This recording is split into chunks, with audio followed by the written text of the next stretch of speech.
Yo quiero compartir en esta hora el mensaje que creo que Dios puso en mi corazón. Quiero saber la razón por la cual hoy estoy aquí.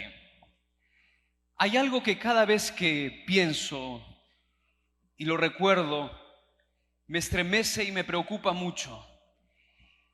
Y es llegar a morir como un fracasado en la vida. Llegar a morir sin haber hecho algo grande para Dios. Simplemente haber nacido, vivir unos cuantos años y luego tener que irme de esta tierra. Ese es uno de mis más grandes temores. Creo que si Dios trae a cada persona a esta tierra, no es por accidente, sino porque lo trae con un propósito especial. Y la única manera de poder descubrir el propósito que Dios tiene para nuestra vida es estando cerca de Él. Yo quiero introducir el mensaje en esta hora con algunas preguntas que quizás nos ayuden a reflexionar un poco. Algunas preguntas que en una ocasión me marcaron y que quizás también pueden ayudarte a poder encontrar el propósito que Dios tiene para ti. Si en este momento usted bajara al sepulcro, ¿estaría contento con lo que logró hasta aquí? ¿Qué te faltó para poder ser feliz? ¿Cómo te gustaría que te recuerden en la vida el día en que ya no estés? Cuando digan, fulanito estuvo por aquí, ¿cómo te gustaría que te recuerden el día en que usted ya no esté en esta tierra? Y sobre todo la pregunta más importante, si en este momento el Señor nos llamara al descanso, ¿tendríamos la seguridad de que cuando Cristo venga, seríamos salvos? ¿Tendríamos esa seguridad de la salvación? Hay una historia en la Biblia de un hombre que tenía preguntas acerca del futuro, tenía dudas acerca de su salvación, y en su tiempo había un hombre decirse llamado, la cual la gente lo llamaba el Mesías, y él va a Jesús para preguntarle justamente qué tenía que hacer para poder ser salvo. Y esta historia está registrada en el libro de San Juan, capítulo 3, versículo 3, 4 y 5. Es la historia de un hombre llamado Nicodemo, que en una ocasión va a Jesús para poder resolver sus preguntas acerca de la eternidad. Había una pregunta especial en su corazón: ¿qué debo de hacer para poder ser salvo, para poder heredar la vida eterna? Y el texto bíblico nos dice en el versículo 3 del capítulo 3 de San Juan, Jesús le dijo: de cierto te digo, que el que no naciere de nuevo no puede entrar en el reino de Dios. Nicodemo le respondió: ¿cómo puede un hombre nacer siendo ya viejo? ¿Puede acaso entrar por segunda vez en el vientre de su madre y nacer? Y respondiendo Jesús le dijo: de cierto te digo, que el que no naciere del agua y del Espíritu no puede entrar en el reino de Dios. Nacer del agua y nacer del Espíritu. Nacer del agua y nacer del Espíritu. Tal vez alguien llegó en esta mañana para esta ocasión y dice: pero yo vine a escuchar un mensaje más motivador y vienen a hablarme nacer del agua, nacer del Espíritu. ¿Qué es nacer del agua? No entiendo. ¿Qué es nacer del Espíritu? Cuando la Biblia habla nacer del agua, se refiere al bautismo. Cuando usted se sumerge en el agua de manera simbólica, usted está naciendo para una nueva vida en Cristo Jesús. Nacer del agua. Y ahora la otra pregunta es: ¿qué es nacer del Espíritu? Nacer del Espíritu, la teología lo llama como el proceso de la conversión, el proceso de la regeneración, el tener una nueva vida, el nuevo nacimiento, aquel maravilloso milagro que Cristo hace en nuestra vida, que un día te encuentra perdido, una persona llena de defectos, con vicios que te llevan hacia una destrucción, y un día conoces a Cristo y por el poder transformador de su palabra te conviertes en una nueva persona, el proceso de la conversión. Pero una de las más grandes tragedias que sufren nuestras iglesias, los cristianos de hoy, es que solamente se ha nacido del agua, mas no del Espíritu. Y mis amados, si es que no hemos nacido del Espíritu, si no se ha dado en nosotros ese proceso de la regeneración, no hay manera alguna de poder ser feliz sirviendo a Dios. Una de las más grandes cosas, una de las más grandes dificultades justamente es querer servir a Dios sin que el Señor haya hecho en nosotros el proceso de la conversión, ese milagro de transformar nuestro corazón. En la vida cristiana no existe el término yo soy casi cristiano. Ustedes saben que la palabra casi es una bonita forma de decir que no se pudo lograr. Oye, te cuento que casi ganamos, casi me presta el dinero, casi me dice que sí, pero es una bonita forma de decir que no se pudo lograr. Y en la vida cristiana o usted está con Jesús o está en contra de Él. Es verdad, hay muchas decisiones que nosotros no tomamos. Por ejemplo, ¿a quién les preguntaron si quieren nacer o no? ¿Hubo alguien que le dijeron, ¿realmente quieres venir a la tierra? Yo creo que a nadie nos preguntaron. Ni siquiera nos preguntaron cómo queremos llamarnos. No elegimos quiénes serán nuestros padres. No elegimos dónde queremos nacer. Si ser hombres o mujeres. Son decisiones que forman parte del propósito divino de Dios para nosotros. Pero el poder entregarle nuestra vida a Jesús es una decisión. Y es una decisión que cada uno de nosotros en algún momento tendrá que tomar. Y la palabra de Dios nos dice que Nicodemo se encontró con Jesús. Y Jesús le dijo, si no naces del agua y del Espíritu, no puedes entrar en el reino de Dios. Yo quiero decir lo siguiente en esta mañana. Antes de conocer a Cristo, el ser humano es aparentemente feliz en el pecado. Antes de conocer a Cristo, el ser humano es aparentemente feliz en el pecado. Recuerdo que estaba cursando el 4º año de la carrera de teología y un día recibí la visita de un amigo que hace mucho tiempo no veía. Y cuando estuvimos conversando, él me dice, Joel, ¿a qué te estás dedicando? ¿Qué estás estudiando? Y ahí le expliqué que estaba estudiando la carrera de teología y él me dice algo que hasta ahora lo recuerdo. Él me dice, así como amigos, ¿realmente eres feliz sirviendo a Dios? Y yo le digo, ¿y por qué me dices eso? Porque mira, sinceramente, yo no soportaría ser cristiano, porque te prohíben lo más lindo de la vida. Porque si tú te conviertes y vas a la iglesia, te dicen que no te puedes vestir así, que no te puedes peinar de esta forma, que ya no puedes comer esto o aquello, que ya no puedes tener más de una novia, que no puedes ir a una fiesta. Te prohíben lo mejor de la vida. Y yo no creo que pueda soportar todas las prohibiciones que hacen. Por eso te pregunto, ¿realmente tú eres feliz sirviendo a Dios? ¿O es que ustedes los cristianos están condenados a una vida llena de tristeza, de miseria? Pero sabe, la palabra de Dios dice que cuando uno no conoce a Cristo, el pecado enceguece nuestra vida. Hay cosas que el mundo te muestra que aparentemente son hermosas, atrayentes, pero su final es camino de muerte. Yo me quedé alarmado por una estadística que me llamó mucho la atención. Y esta estadística se llevó entre todas las iglesias cristianas de Estados Unidos, entre todas las iglesias, entre todas las personas que asisten los fines de semana a una iglesia.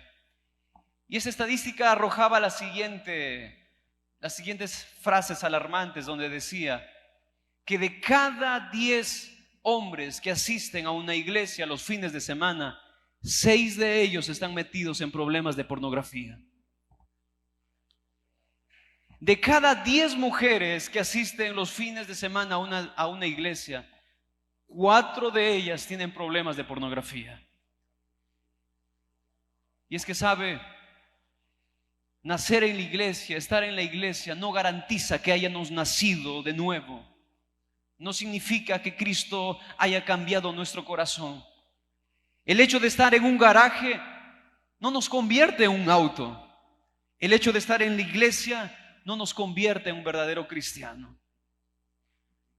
Ahora, también quiero decir lo siguiente, que cuando Cristo hace el milagro de la conversión, del nuevo nacimiento, el ser humano comienza a aborrecer el pecado. Porque, mis amados, el pecado es lo peor que pudo haber existido.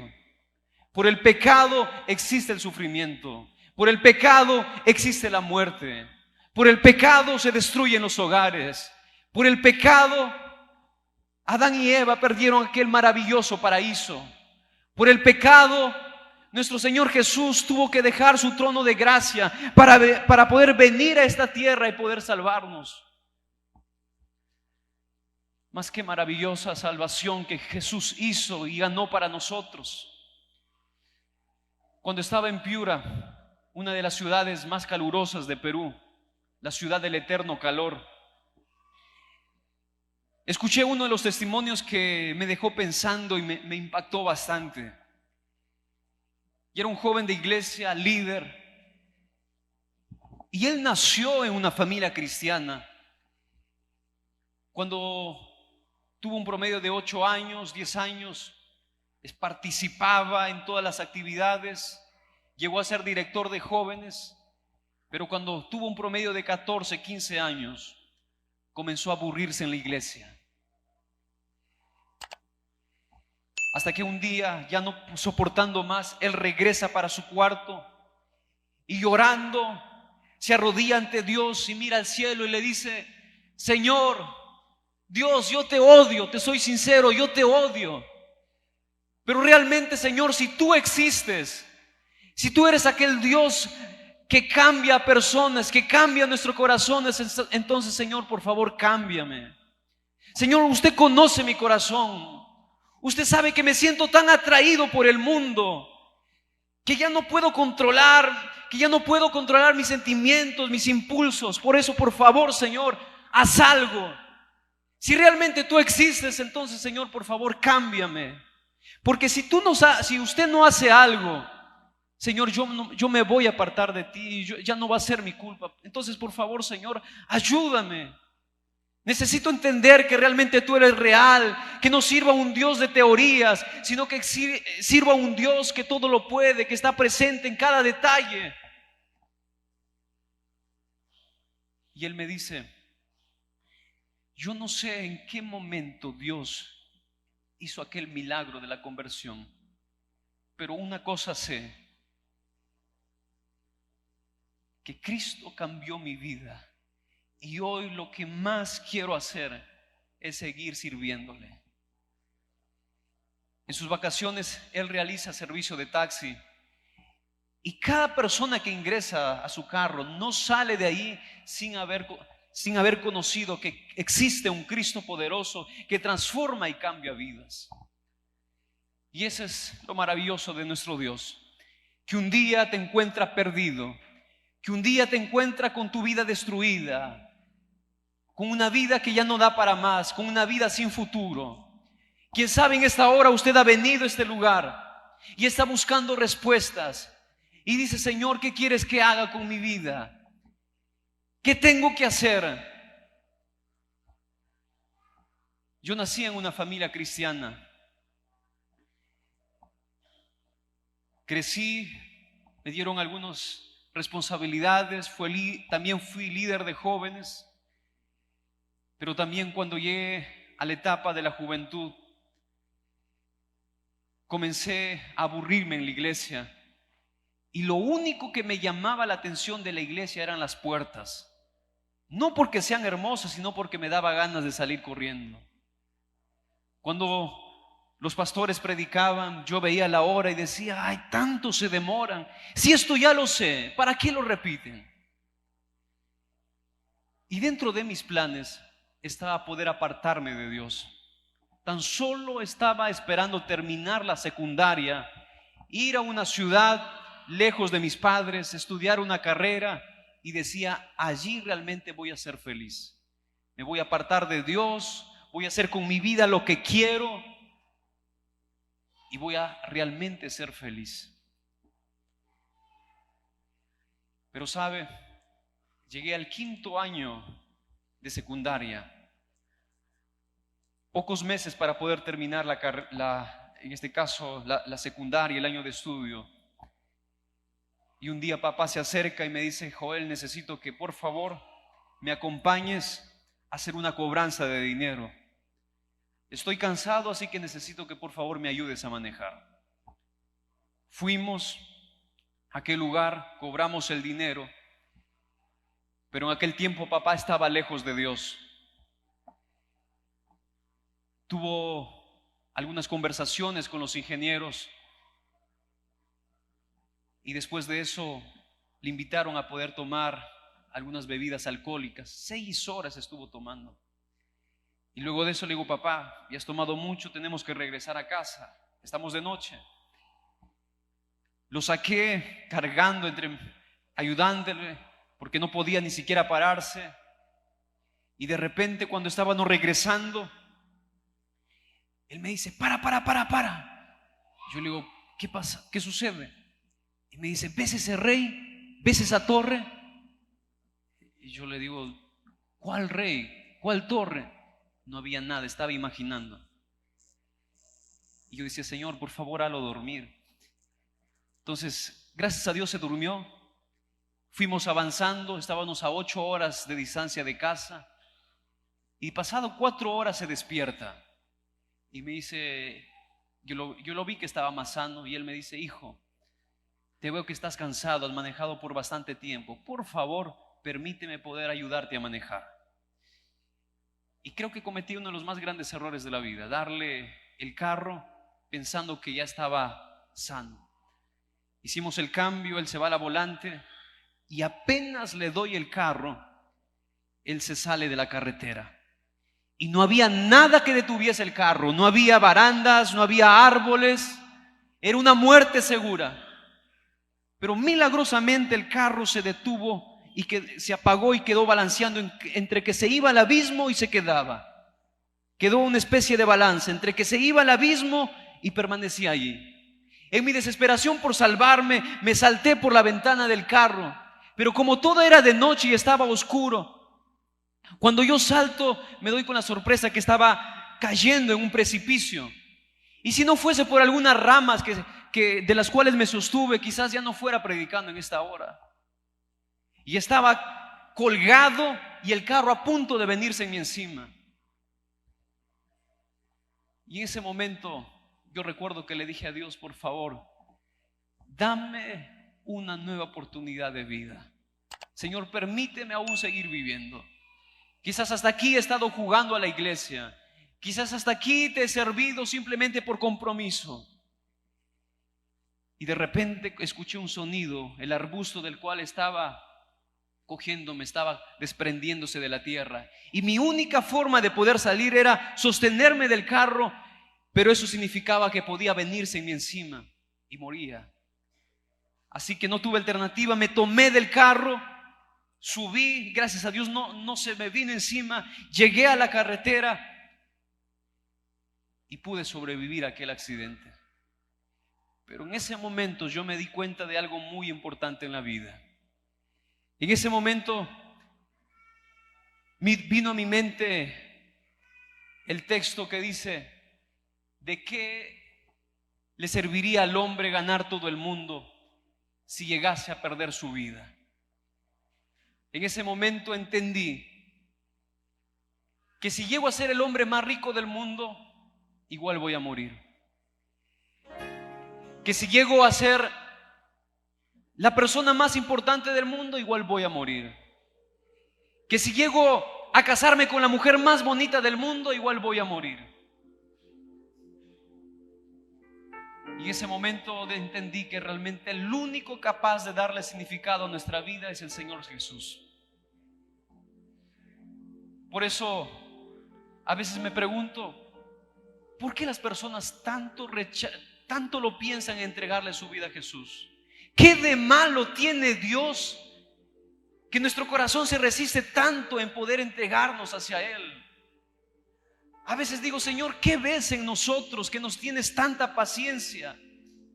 ¿Cómo usted, siendo Dios, un Dios eterno, un Dios trascendente, aquel Dios que creó el universo, aquel Dios que con tan solo hablar las cosas aparecían, que dijo sea la luz y fue la luz, que dijo hay en la tierra seres vivientes y hubo seres vivientes, y cuando dice al ser humano ven a mí, el ser humano le dice no?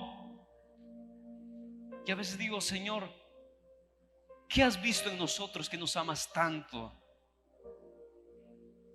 Dios podría crear un nuevo mundo con seres humanos mejores y decirnos, yo ya no puedo más con ustedes, les he dado suficientes oportunidades, ustedes verán qué es de su vida. Pero el Señor sigue llamando. Y hoy las puertas de la gracia aún están abiertas. Pronto el tiempo de gracia se terminará. Y un día, aunque quisiéramos entregarles nuestra vida a Jesús, será demasiado tarde. Por eso, en esta hora, habrá alguien que quiera decirle, Señor, estoy aquí, te entrego mi vida. Ha llegado el momento. Señor, yo quiero vivir para ti. Quiero invitar a Ever Josué para que venga para cantar. Pero mientras él canta, yo voy a estar orando en mi corazón para que tú le puedas entregar tu vida a Jesús. No sabemos cuánto tiempo tendrá que pasar para que haya otra oportunidad como esta. Pero hoy es el día. Hoy es el momento de salvación. Si escuchas la voz de Dios, no endurezcas vuestro corazón.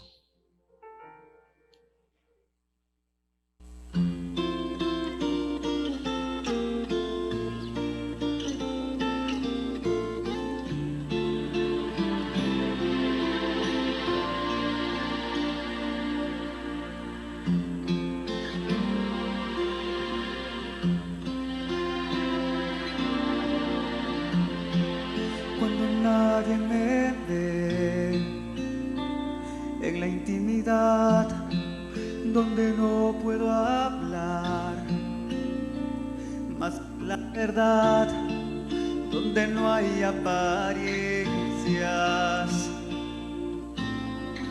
donde al descubierto queda mi corazón. Allí soy sincero, allí mi apariencia de piedad se va. Allí es tu gracia lo que cuenta, tu perdón lo que sustenta para estar de pie. Y no podría dar la cara si no fuera porque estoy revestido de la gracia y la justicia del Señor. Si me vieran tal cual soy, se enterarían que es Jesús lo que han visto reflejado en mí. Tan solo fue su luz, y es por su gracia y su perdón que podemos ser llamados instrumentos de su amor. Y es por su gracia y su perdón mi justicia queda lejos de su perfección. Y no podría dar la cara si no fuera porque estoy revestido de la gracia y la justicia del Señor.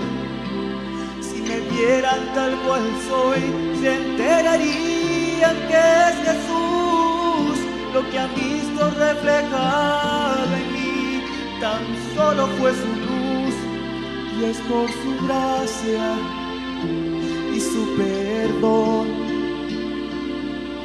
que podemos ser llamados llamados instrumentos de su amor, y es por su gracia y su perdón. Mi justicia queda lejos de su perfección,